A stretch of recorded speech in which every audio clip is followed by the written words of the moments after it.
Hinamon ni Pangulong Ferdinand Marcos Jr. ang mga government-owned or controlled corporations o GOCC na mas pabilisin ang kanilang mga proseso at ipagpatuloy ang modernisasyon ng kanilang sistema. Ayon sa Pangulo, ito ay para na rin sa mas magandang serbisyo sa mamamayan. Your foremost mandate is that of public service. Profit is never the end in itself.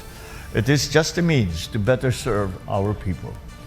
And that is why I challenge every GOCC to continue modernizing your systems, embracing innovation, and eliminating inefficiencies wherever they may exist. Ito ang bahagi ng talumpati ni PBBM sa GOCC's Day na kanyang pinangunahan sa Malacanang.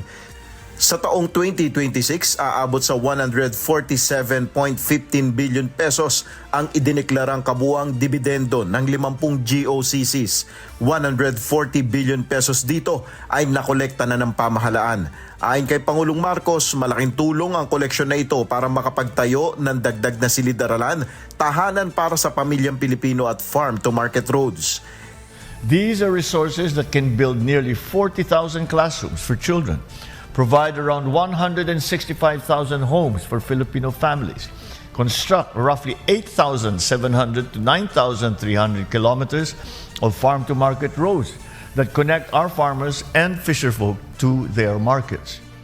Hinimok rin niya ang mga GOCC na manatiling matatag sa pagpapatupad ng disiplina sa pananalapi at binigyan diin na ang public resources ay hindi kailanman dapat ituring na pribilehiyong maaaring gastusin, kundi dapat itong pangasiwaang mabuti na may katapatan.